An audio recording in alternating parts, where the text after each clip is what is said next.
uwanjani kwa mamlaka ya uwanja kwamba msifungue mageti kwenye hiyo timu ambayo inakuja kufanya mazoezi ambayo ni Simba. Yeah.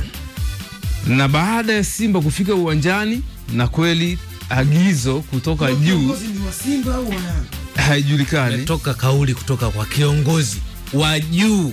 Sasa ambacho tunatakiwa kukifahamu kwa sasa. Yes. Kwangu mimi baada ya kusikia hivyo, kuna mambo mawili ambayo nimeyawaza kwa haraka. Otherwise ili tusiwaze hivyo, pengine bodi ya ligi wanapaswa kupitia kwa CEO, si ndivyo ambaye ni mtendaji mkuu wa kazi za kila siku. Yeah. Wanapaswa kuja kuliweka hili sawa, na mimi sioni kama Yanga wanaweza wakaja tu na hili jambo kwa kutunga. Yani kusema halijajadiliwa siku ya jana ama halijazungumzwa siku ya jana wakati wao kwenye hicho kikao. Ingawa tunapaswa kujiridhisha pia kwa upande wa bodi ya ligi, lakini haiingii tu akilini moja kwa moja kusema labda Yanga wametunga kwamba hakukuwa na haya mazungumzo. Sasa swali langu ni moja tu, labda tunaweza tukaanzia hapo. Huyo kiongozi, inawezekana Simba hii mechi walikuwa hawaitaki moja kwa moja, na kama walikuwa hawaitaki, maana yake huyu kiongozi aliyepiga simu moja kwa moja ana interest na Simba kwamba mimi nyene ndeni, mimi nitapiga simu, mtaonekana mmezuiliwa, mtakaa muda fulani, mtaondoa timu uwanjani. Hiyo moja. Ili nisiwaze hivi, tunahitaji bodi ya ligi kuja kuzungumza juu ya hii kauli ambayo imezungumza. Lakini kwa upande mwingine ni bodi wao wenyewe. Kwa nini Momo useme kwamba kiongozi atakuwa moja kwa moja anahusika na Simba? Yani kwa nini yani umewaza hivi? Kama ingekuwa huyo kiongozi anahusika moja kwa moja na Yanga, Yanga wao wenyewe wasingetoka mbele kulisemea hili. Labda Momo, kwa taarifa za awali ndio rasmi kutoka kwenye mamlaka ya bodi ya ligi pamoja na TFF kwenye barua yao, na barua iliyotoka ya Simba, unajua tunazungumzia vitu ambavyo viko documented, si ndio? Ndio. Barua ya Simba ilinukuu kwamba wao walizuiliwa kuingia, kwa sababu tunatafuta source, chanzo. Wao walizuiliwa kuto kuingia na msimamizi wa uwanja, hilo la kwanza, si ndio? Msimamizi wa uwanja, hilo la kwanza, ambaye ni meneja wa uwanja. Lakini la pili, mabouncer wanaosemekana ni makomando wa Yanga, si ndio? Pia nao wakahusika katika katika kuwazuia. Na sisi kama sisi tulienda mbali zaidi, tuliona zile klipu ambazo zilikuwa zinafanyaje zikitembea, si ndio? Hivyo ndo vitu ambavyo tunaweza tukavizungumza. Lakini bodi ya ligi wakaja kujiridhisha nao pia, wakaja kucement kwamba kutokana na uchunguzi wao, kwa sababu watu wao walikuwepo siku hiyo, ni kweli watu wanaohusika kwamba ni mashabiki wa Yanga ambao ni makomando walizuia magari ya Simba yasiingie uwanjani. Hizo ni taarifa rasmi ambazo zimetoka pande mbili. Sasa kuanzia awali Young Africans hawajawahi kuja mbele kutoa kauli ya kwamba ama kukanusha ile kauli ya Simba kwamba either ni mabouncer wao ama ni makomando wao ndo waliowazuia Simba kufanyaje kuingia uwanjani. Paka wanapeleka issue hii kasi, Young Africans hawajawahi kuzungumzia hilo kitu kwenye taarifa zao rasmi kama club, si ndio? Mpaka jana hawajakanusha kwamba, kwa sababu barua zinasema zote mbili, hawajakanusha kwamba makomando ama mabouncer wa Young Africans waliwazuia, ila leo jana walikuja na kitu kipya kwamba kuna kiongozi ndiye ambaye amepiga simu. Sio, unaona hizo kauli ambazo hiyo taarifa ya kiongozi wao wameipata bodi ya ligi, si ndio? Baada ya ya uchunguzi kukanusha taarifa ambazo zilikuwa, unajua wao sio wametuhumiwa. Kama umetuhumiwa, kwa mfano jana Almas Kasongo alisema kwa mimi kama mtuhumiwa siwezi kwenda mbali zaidi kwa sababu nahusika kwenye tuhuma, siwezi kuelezea zaidi kwa sababu ni mmoja wapo. Kwa hiyo Young Africans kwenye ile sababu iliyosababisha mechi kuahirishwa tarehe 8, wao wapo wanahusika, na katika vipengele ambavyo walitajwa hawajakanusha, si ndio? Hawajakanusha. Maana yake kama hawajakanusha, zile taarifa ambazo zilitoka zote mbili za bodi ya ligi pamoja na Simba, je, ni sahihi?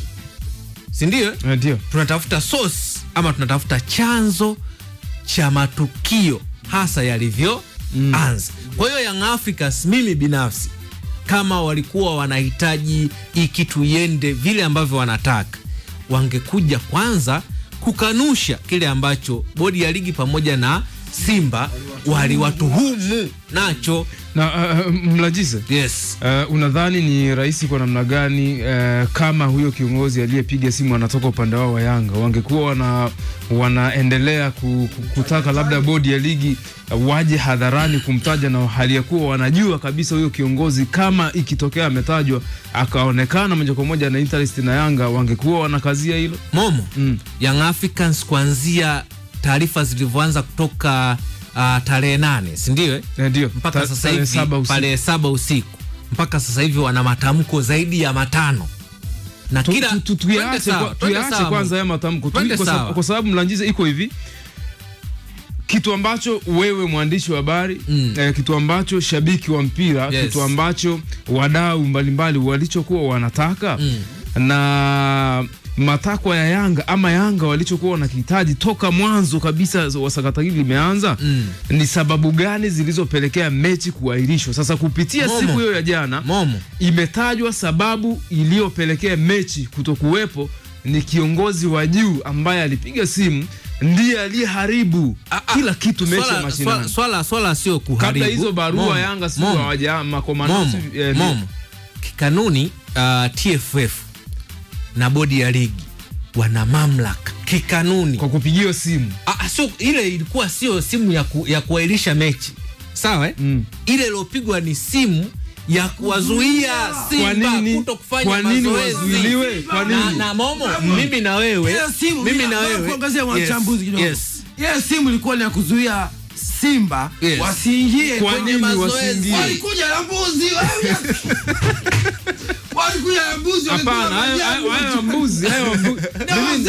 Ndio maana Ali Mohamed pamoja na Mlajize nikasema, haya mpira, sisi watu wa mpira hatuamini mbuzi. Ila nje ya mpira tunajua mbuzi zipo, lakini kwenye mpira mimi siamini. Mimi alipoona hela serikali sasa, ndio maana wazuie mbuzi. Ndio maana mimi nikasema nahitaji, kama hii issue ni kweli simu ilipigwa, sisi kama watu wa mpira tunahitaji tujue aliyepiga simu ni nani. Kwa maana hii moja, maana yangu ya kwanza, kwa mtazamo wangu, huyo mtu ambao Yanga na kwanza tuweke sawa, hili jambo lilizungumzwa kama siri kwenye kikao.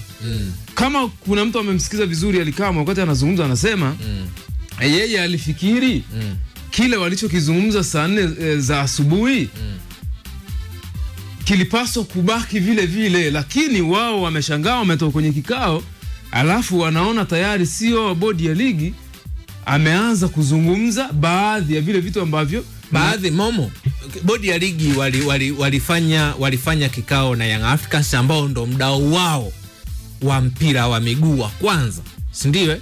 Tunasema katika bodi ya ligi wadau wao wakubwa ni virabu, si ndio? Na virabu ndivyo vinavyoshiriki ligi kuu Tanzania bara.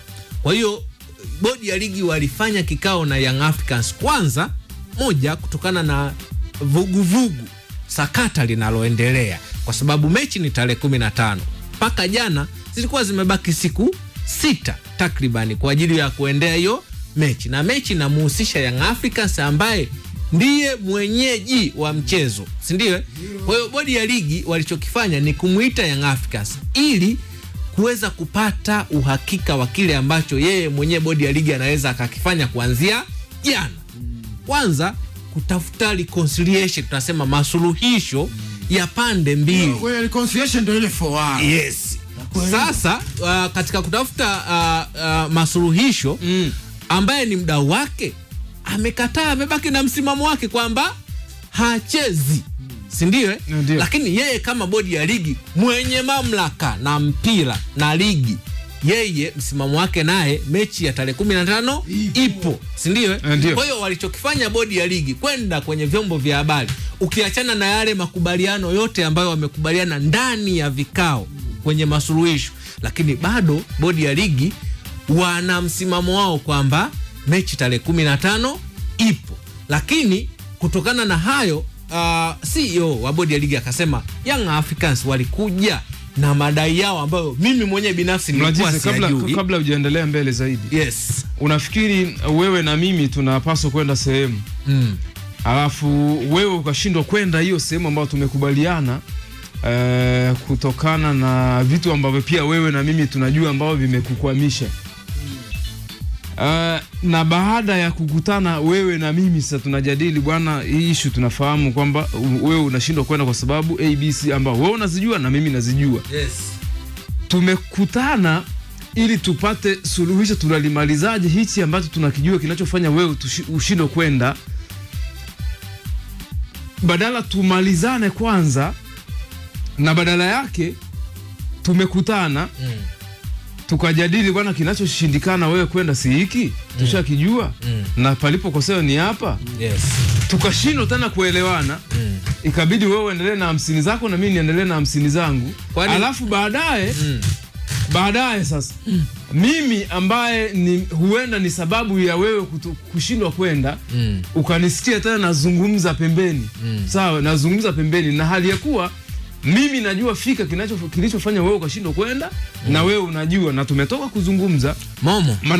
Maana yake ni kwamba Yanga wao baada ya kauli za CEO wa bodi ya ligi, ndo Yanga na wao wakaandika lile chapisho lao ili kwenda kuzungumza ukweli ulivyo. Kwanza walitoa barua, hiyo barua ilitoa, yes, barua walitoa barua, yani wakati huo bodi ya ligi